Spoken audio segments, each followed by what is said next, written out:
Chapter 1. The Boy Who Lived. Mr. and Mrs. Dudley. 읽어?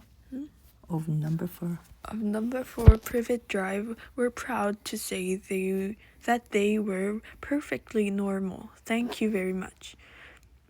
They were the last people you'd expect to be involved in anything strange or mysterious, because they just didn't hold with such nonsense. Mr. Dursley was the director of a firm called Grunnings, which made drills. He was a big, beefy man with hardly any neck, although he did have a very large mustache. Mrs. Dursley was thin and blonde, and had nearly twice the usual amount of neck, which came in very useful, as she spent so much of her time craning over garden fences, spying on the neighbors. The Dursleys had a small son called Dudley, and in their opinion there was no finer boy anywhere. The Dursleys had everything they wanted, but they also had a secret, and their greatest fear was that somebody would discover it. They didn't think they could bear it if anyone found out about the Potters. Mrs. Potter was Mrs. Dursley's sister, but they hadn't met for several years. In fact, Mrs. Dursley pretended she didn't have a sister, because her sister and her good-for-nothing husband was as non-Dursleyish as it was possible to be. The Dursleys shuddered to think what the neighbors would say if the Potters arrived in the street. The Dursleys knew that the Potters had a small son too, but they had never even seen him. This boy was another good reason for keeping the Potters away. They didn't want Dudley mixing with a child like that. 여기까지? 엄마도 읽는 거 아니었어? 그만 읽어? 일단 더 읽고 싶은데. 계속해서 읽어 네가. 그래? When Mr. and Mrs. Dursley woke up on the dull gray Tuesday our story starts. There was nothing about the cloudy sky outside to suggest that strange and mysterious things would soon be happening all over the country. Mr. Dursley hummed as he picked out his most boring tie for work, and Mrs. Dursley gossiped away happily as she wrestled the screaming Dudley into his high chair. Mm-hmm. None of them noticed a large tawny owl flutter past the window. At 8:30, Mr. Dursley picked up his briefcase, pecked Mrs. Dursley on the cheek, and tried to kiss Dudley goodbye, but missed, because Dudley was now having a tantrum and throwing his cereal at the walls. "Little tyke," trotted Mr. Dursley. As he left the house, he got into his car and backed out of the number 4's drive. It was on the corner of the street that he noticed the first sign of something particular. A cat reading a map. Peculiar. Mm-hmm. A cat reading a map. For a second, Mr. Dursley didn't realize what he had seen. Then he jerked his head around to look again. There was a tabby cat standing on the corner of Privet Drive, but there wasn't a map in sight. What could he have been thinking of? It must have been a trick of the light. Mr. Dursley blinked and stared at the cat. It stared back. As Mr. Dursley drove around the corner and up the road, he watched the cat in his mirror. It was now reading the sign that said Privet Drive. No, looking at the sign. Cats couldn't read maps or signs. Mr. Dursley gave himself a little shake and put the cat out of his mind. As he drove towards town, he thought of nothing except a large order of drills he was hoping to get that day.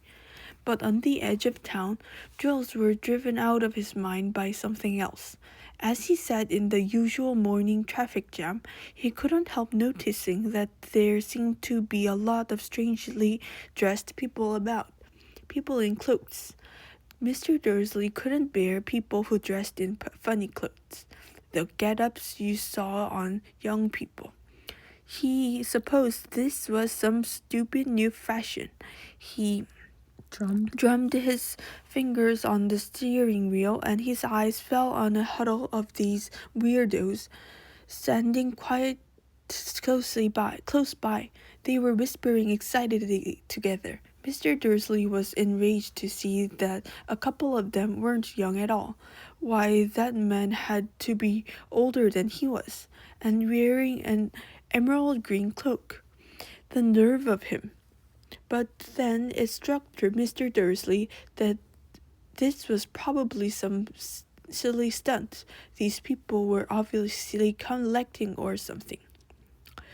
Yes, that would be it. The traffic moved on, and a few minutes later, Dursley arrived in the Grunning's car park, his mind back on the drills.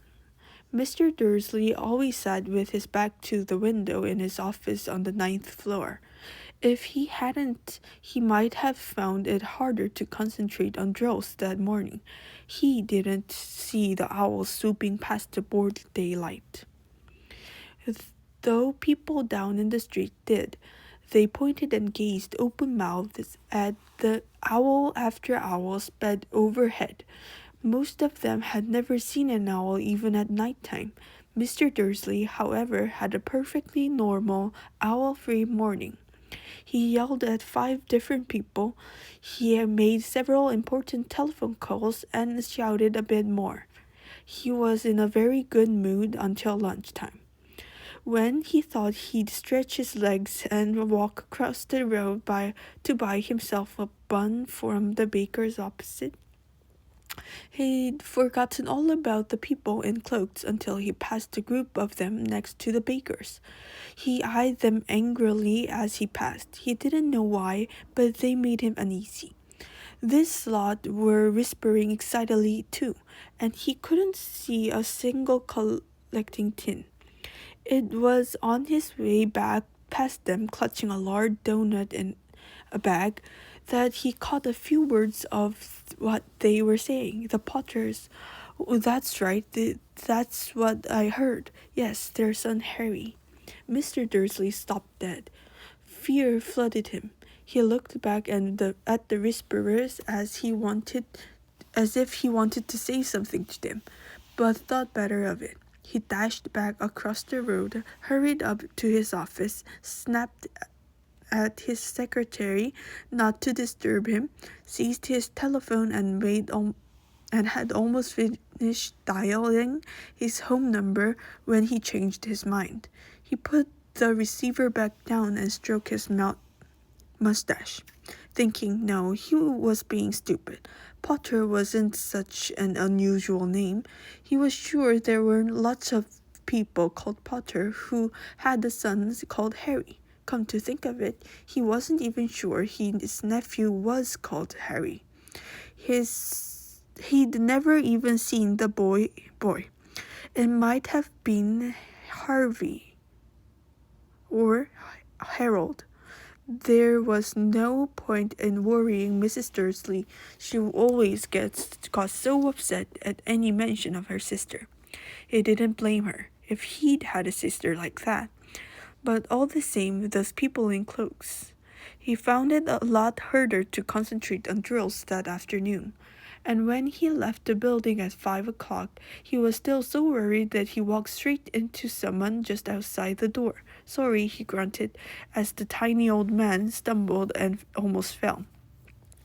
It was a few seconds before Mr. Dursley realized that the man was wearing a violet cloak. He didn't seem at all upset at being almost knocked to the ground. On the contrary, his face split into a wide smile, and he said in a squeaky voice that made passers-by stare, "Don't be sorry, my dear sir, for nothing could upset me today. Rejoice, for you know who has gone at last. Even muggles like yourself should be celebrating this happy, happy day." And the old man hugged Mr. Dursley around the middle and walked off.